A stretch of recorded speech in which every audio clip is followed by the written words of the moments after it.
Dear student, today we have studied the subject physics, chapter number 4, laws of motion.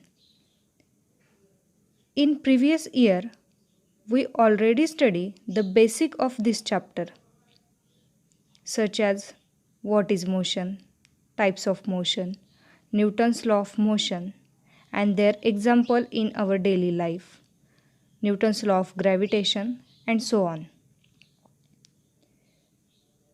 चॅप्टरच्या नावावरूनच तुम्हाला लक्षात आलं असेल की laws of motion means motion संदर्भात जे काही लॉज आहेत त्यांचा आपल्याला इथे स्टडी करायचं आहे. Before we start this chapter, firstly you can recall some questions and some content in your textbook.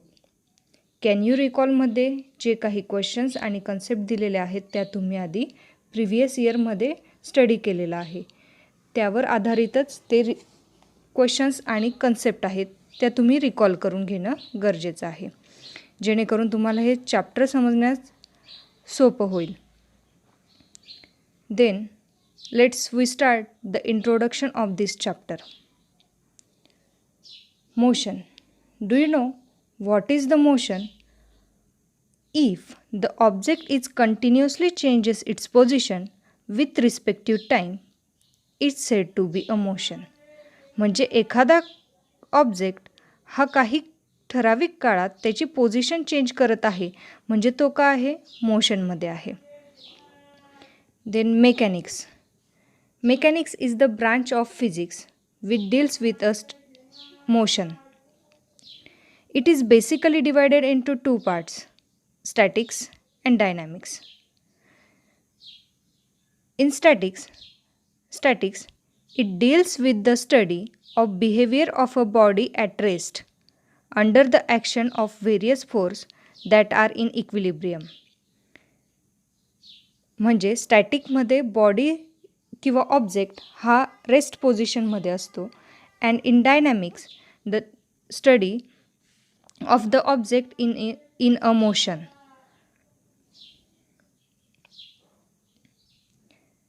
Object किंवा बॉडी ही जेव्हा मोशनमध्ये असते त्यावेळी त्याचा स्टडी हा डायनॅमिक्समध्ये केला जातो. Dynamics is further divided into two parts, two types, kinematics and kinetics. Kinematics is deals with a motion of body without considering the force acting on it. Their parameters are displacement, distance, speed, velocity, etc. And in kinetics, deal with the motion of a body considering the force acting on it, that is, which is deal with a actual motion. Then, types of motion. Linear motion. Linear means straight line. It is nothing but a straight line motion. Circular means circle, related to the circle. Circular motion, movement of an object while rotating along a circular path. Oscillation. Oscillations means to and fro motion about its mean position. Then what is oscillatory motion? It is defined as to and fro motion of a body about its fixed position or its mean position. Parabolic motion. Parabolic motion मध्ये only gravitational force is acted on the object. If any object thrown into space upon which the only acting force is gravity. Example, trajectory of projectile motion. Laws of motion, Newton's law of motion समजून घेण्यासाठी पहिल्यांदा आपल्याला frame of reference ही concept clear करणं गरजेचं आहे, जेणेकरून आपल्याला पुढील न्यूटन्स लॉ ऑफ आणि मोशन हे समजण्यासाठी सोपं होईल. What is frame of reference? System of coordinate axis with reference to which any motion and any position of object can be explained is called as frame of reference. Let us consider the example of frame of reference. let us consider this diagram, this figure. If we ask A what is the velocity of B, he will say it is at rest. तर हा का रेस्टमध्ये सांगेल? कारण ए आणि बी हे दोन्ही moving बसमध्ये travel करत आहेत. एची आणि बीची व्हेलॉसिटी ही मूव्हिंग एकाच बसमध्ये असल्यामुळे त्यांची व्हेलॉसिटी ही कॉन्स्टंट आहे. मग त्यांचा फ्रेम ऑफ रेफरन्स हा झाला मूव्हिंग बस, हा त्यांचा फ्रेम ऑफ रेफरन्स झाला. त्या दोघांची व्हेलॉसिटी ही कॉन्स्टंट आहे, म्हणून ए हा सांगतो की बीची व्हेलॉसिटी ही constant velocity. It is dependent on their frame of reference. पण तोच क्वेश्चन आपण सीला विचारला, सेम क्वेश्चन, तर he will say B is moving with velocity, with some velocity in positive x direction. C is standing on a platform.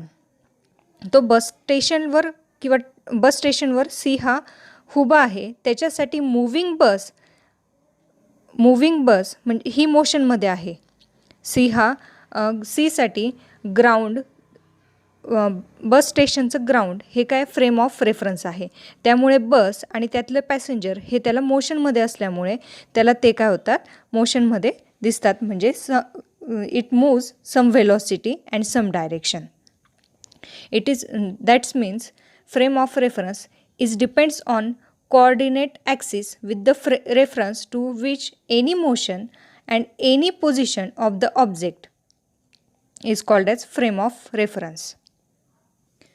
म्हणजेच ह्या एक्झाम्पलमध्ये moving बस आणि त्याचे पॅसेंजर यांचा फ्रेम ऑफ रेफरन्स हा मूव्हिंग बसमध्ये आणि त्याच्या कॉन्स्टंट व्हेलॉसिटीवर डिपेंड आहे. त्याच्या अगेन्स्ट सी हा प्लॅटफॉर्मवर उभा आहे. त्याच्यासाठी मूव्हिंग बस ही मोशनमध्ये आहे आणि त्याचा प्लॅटफॉर्म सीचा प्लॅटफॉर्म हा ग्राउंड आहे. त्यामुळे त्याचा फ्रेम ऑफ रेफरन्स हा ग्राउंड आहे. It is dependent on their frame of reference.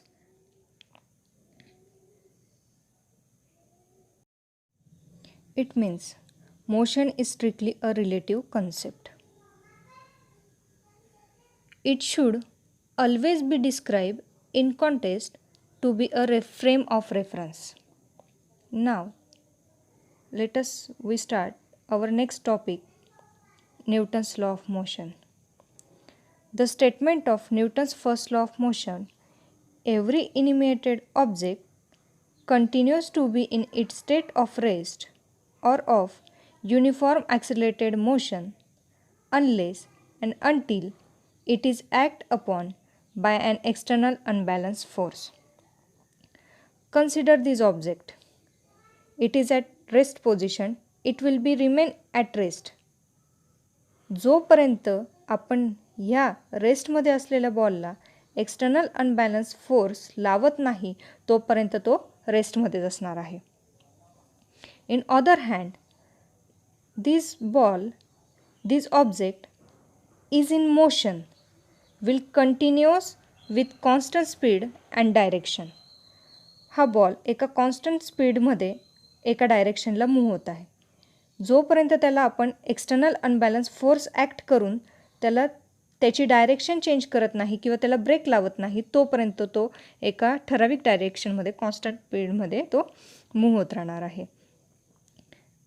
म्हणजेच स्टेट ऑफ रेस्ट, ऑब्जेक्ट हा रेस्टमध्ये असला किंवा तो ॲक्सिलरेटेड मोशनमध्ये असला, जोपर्यंत त्याच्यावर आपण एक्सटर्नल अनबॅलन्स फोर्स ॲप्लाय करत नाही तोपर्यंत तो त्याची स्टेट चेंज करत नाही.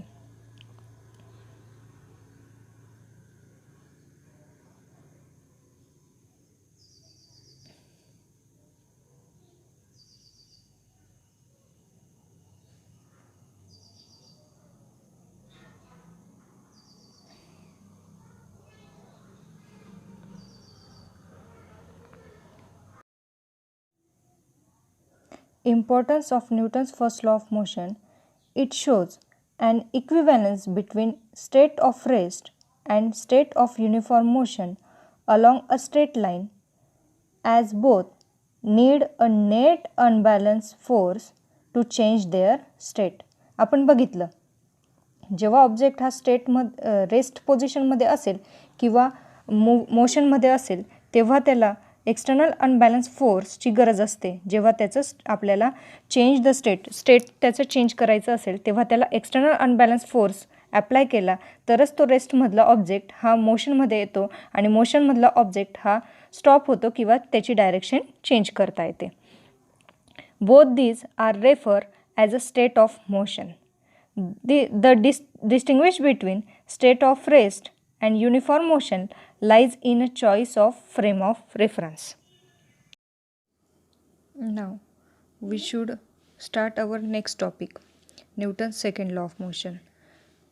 The statement of Newton's second law of motion is the rate of change of momentum of a body is directly proportional to external unbalanced force and takes place in the direction of applied force. Mathematical expression समजण्याआधी आपण एक example घेऊया. The example of Newton second law of motion. If we have consider a object, if we apply more force to the object then object is more accelerate. आपण ऑब्जेक्टवर more force जास्त force आपण लावला की तो object हा लांबपर्यंत हा ॲक्सिलेट होतो किंवा त्याचं मोशन हे त्याचं स्पीडही त्याचा स्पीडही वाढून तो लांबपर्यंत तो जातो. Then if we apply less force to the object then the object is less accelerate. तो कमी अंतरापर्यंतच तो ॲक्सिलेट होणार आहे. तो ठराविक कमी अंतर पहिल्या ॲज कम्पेअर टू पहिल्या ऑब्जेक्टला आपण जास्त फोर्स अप्लाय केला होता तेव्हा तो ऑब्जेक्ट हा लांबपर्यंत मोशन त्याचं डिस्टन्स जे आहे ते डिस्टन्स हे जास्त असणार आहे as compare to second object. ह्याला आपण कमी फोर्स अप्लाय केला त्यामुळे हा कमी डिस्टन्सपर्यंत मूव्ह होणार आहे. आता याचं आपण मॅथमॅटिकली बघणार आहे. असंच एक आपण अजून एक एक्झाम्पल अदर की सपोज ह्या ऑब्जेक्टचं मास आहे 400 kg. देन ह्या ऑब्जेक्टला आपल्याला फोर्स हा जास्त फोर्स अप्लाय करावा लागेल. म्हणजेच object is greater the mass have more inertia. It takes more force to change their motion. याला ग्रेटर इनर्शिया किंवा मोर इनर्शिया आपल्याला लागणार आहे जेव्हा या ऑब्जेक्टचं वेट हे जास्त असेल तेव्हा. Suppose this object is the object of the body of this object having mass 40 kg 40 kilogram याचं मास घेतलं तर ह्या object with a less mass have less inertia. That means याला मोशनमध्ये आणण्यासाठी आपल्याला as compare to first object आपल्याला काय लागणार आहे कमी आपल्याला फोर्स अप्लाय करावा लागणार आहे. म्हणजेच force is directly proportional to the mass and acceleration. हा ऑब्जेक्टच्या मासवर पण डिपेंड आहे आणि त्याच्या ॲक्सिलरेशनवर पण डिपेंड आहे. Then we are explain with we explain Newton's second law of motion mathematically. Now we can explain mathematical expression of Newton's second law of motion. The mathematical expression Newton's second law statement of Newton's second law काय आहे? Rate of change of momentum of body is directly proportional to external unbalanced force. म्हणजे इथे force is directly proportional to काय आहे? Rate of change of momentum. आता हा rate of change of momentum कसा काढायचा? Consider a object having mass m and their initial velocity is u. If we apply a force on this object, then their final velocity, its velocity is v. एक आपण object घेतला त्याचं initial velocity आहे u आणि आपण त्यावर जर काही फोर्स अप्लाय केला तर त्याची काय होणार आहे? वेलोसिटी ही चेंज होणार आहे. ती येईल तुमची फायनल वेलोसिटी v. मग आता आपण इथे rate of change of momentum हे कसं काढतात? चेंज ऑफ मोमेंटम कसं काढतात? Final velocity minus initial velocity, म्हणजेच mass into final velocity minus mass into initial velocity इथे आपण दाखवलं आहे. इथे चेंज ऑफ मोमेंटम आपण इथे काढलं. मग हे इक्वेशन कसं झालं, mv minus mu upon T. आता इथे बघा, इथून आपण काय केलं, मास आपण कॉमन काढला. मास कॉमन काढून ब्रॅकेटमध्ये काय उरतं तुमचं, v minus u divide by t. मग आता इथे आपल्याला इक्वेशन ऑफ मोशन माहिती आहे. What is equation of motion? According to equation of motion v is equal to u plus a t. हे इक्वेशन ऑफ मोशन आहे. मग याच्यावरून आपल्याला एची व्हॅल्यू फाइंड आउट करता येईल. A is equal to V, हा इकडे यू ह्या साईडला जाताना काय होतो, minus U, V minus U upon T. इथे ॲक्सिलरेशन एची व्हॅल्यू काय आली, V minus U upon T. ही आली इथे व्हॅल्यू तुमची V minus U upon T. तर आपण ही व्हॅल्यू कशाने इथे या टर्मची व्हॅल्यू काय आपण एने सबस्टिट्यूट करून घेतली आहे इक्वेशनमध्ये. Then force is directly proportional to mass into acceleration. आता आपल्याला हे प्रोपोर्शनॅलिटी साईन जे आहे ते रिमूव्ह करायचं आहे. ते रिमूव्ह करण्यासाठी आपल्याला इथे इक्वलचं साईन टाकण्यासाठी आपल्याला प्रोपोर्शनॅलिटी कॉन्स्टंट काहीतरी आपल्याला तिथे द्यावा लागतो. तो प्रोपोर्शनॅलिटी कॉन्स्टंट आपण कशाने दाखवला, केने दाखवला. K is the proportionality of constant of proportionality. Its value is 1. केची व्हॅल्यू काय आहे, 1 आहे. म्हणजेच ती 1 आल्यामुळे आपलं इक्वेशन काय येतं, F is equal to mass into acceleration. Proportionality कॉन्स्टंटची व्हॅल्यू 1 आहे, म्हणजेच काय येईल तुमचं, force is equal to mass into acceleration. ह्या पद्धतीने आपलं mathematical expression second law of मोशनचं आपण इथे प्रूफ केलं आहे. ओके.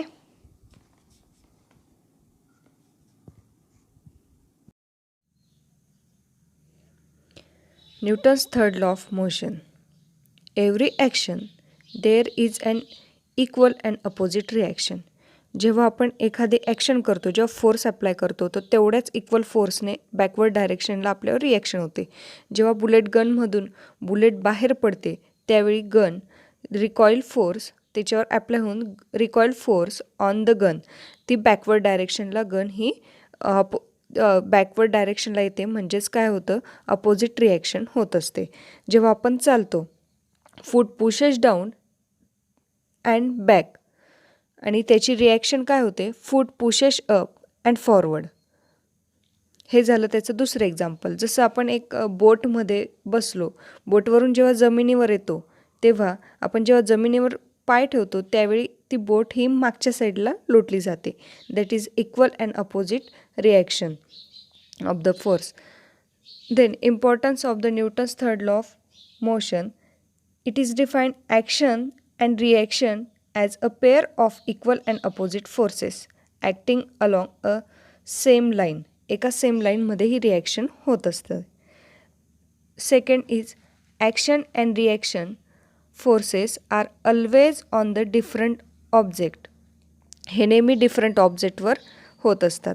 जेव्हा आपण ॲक्शन एखाद्या ऑब्जेक्टवर आपण फोर्स अप्लाय केला तर तो बॅकवर्ड डायरेक्शनने आपल्यावर फोर्स अप्लाय होतो. म्हणजेच काय, हे दोन्ही वेगवेगळ्या बॉडीजवर होतात. Opposite equal and opposite reaction होते आणि हे दोन्ही वेगवेगळ्या बॉडीजवर होत असते. In this case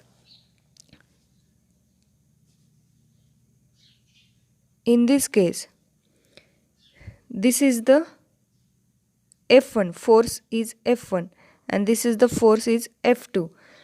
In this case, we experience the body first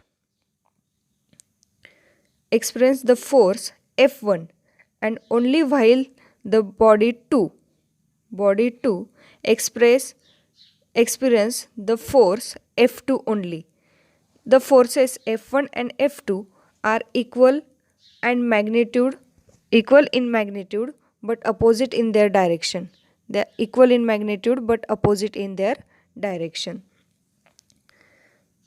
But there is no question to cancel of this force as those are experienced by the different object. हे cancel होऊ शकत नाही कारण ते डिफरंट ऑब्जेक्टवर हा force apply होत असतो. Gravitational force between the earth and moon, this is the other example of the Newton's third law of motion. Similar pair of non contact action force.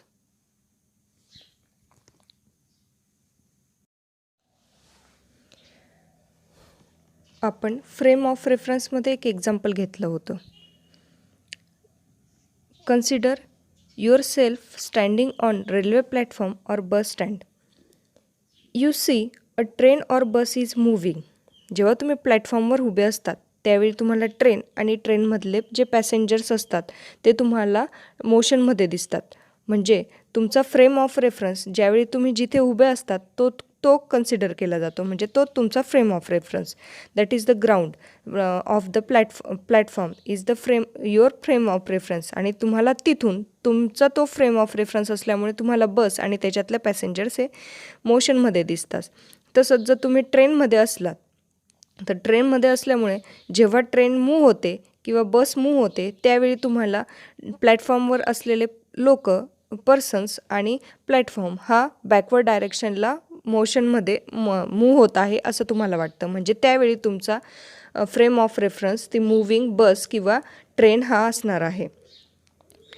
It is a motion it's self a relative concept, that is the frame of reference.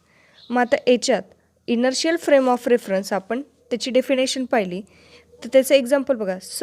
If suppose earth is the frame of reference then its rotation or revolution in the space does not affect motion of any object on the earth.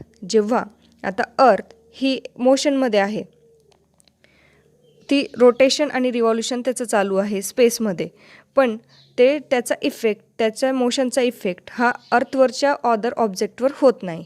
It is follows the Newton's first law.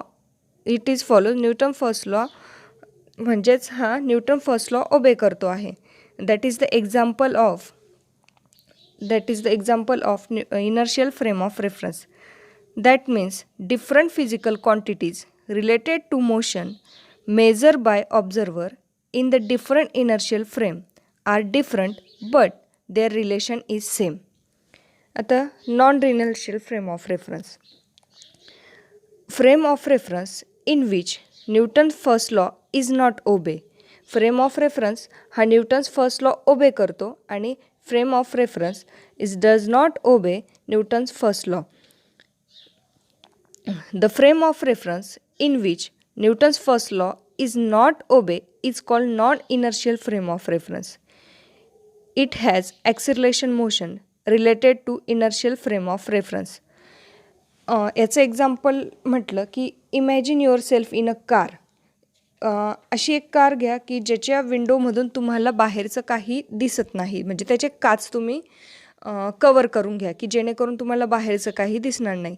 त्यात तुम्ही एक pendulum ठेवा किंवा एका दोऱ्याला बांधून एक ball तुम्ही पेंडुलमसारखा hang करा. त्यावेळी जेव्हा तुमची बस किंवा कार ही मूव्ह होईल त्यावेळी तो पेंडुलम बॅकवर्ड डायरेक्शनला मूव्ह होईल. म्हणजेच काय होतं इथे non inertial frame of reference इथे म्हणजे न्यूटन्स फर्स्ट लॉ हा ऑबे करत नाही. जेव्हा याच्यात this is the example of non inertial frame of reference. जेव्हा कार ही मोशनमध्ये आली तेव्हा तो पेंडुलम हा बॅकवर्ड डायरेक्शनला गेला. म्हणजेच इथे नॉन इनर्शियल फ्रेम ऑफ रेफरन्सचं हे एक्झाम्पल झालं. याचंच अदर एक्झाम्पल, हेच एक्झाम्पल जर आपण दुसऱ्या दृष्टीने पाहिलं तर जर कार ही कॉन्स्टंट स्पीडमध्ये किंवा कॉन्स्टंट वेलॉसिटीने मूव्ह होत असेल with the reference of ground हा त्याचा रेफरन्स आहे आणि ती कॉन्स्टंट स्पीडने जर मूव्ह होत असेल तर त्यावेळी तुमच्या गाडीतला जो पेंडुलम जो तुम्ही हँग केलेला होता तो पेंडुलम हा याच्यावर त्याचा काहीच इफेक्ट होत नसेल, तो हा कारच्याच वेलोसिटीने म्हणजे तो स्ट्रेट असेल आणि तो मागे पुढे असा मूव्ह होत नसेल, म्हणजे constant with the help of constant velocity, कारच्याच मूव्हिंग कॉन्स्टंट वेलॉसिटीनुसार तो जर जात असेल, जर तो मागे किंवा पुढे फॉरवर्ड किंवा बॅकवर्ड डायरेक्शनला झाला नसेल, तर डायरेक्टली मोशन झाला नसेल, तर त्यावेळी तो काय म्हटला जाईल, इनर्शियल फ्रेम ऑफ रेफरन्स. म्हणजेच कारच्याच स्पीडने, कारच्याच मोशनने जर तो जेव्हा कार चालत असताना तो फॉरवर्ड किंवा बॅकवर्ड मूव्ह झाला नसेल, तर it is the example of inertial frame of reference. आणि जेव्हा कार मूव्ह होत असताना, कार जेव्हा स्टार्ट केली तेव्हा जो पेंडुलम मागे सरकला, तर हे काय होईल तुमचं non inertial frame of reference.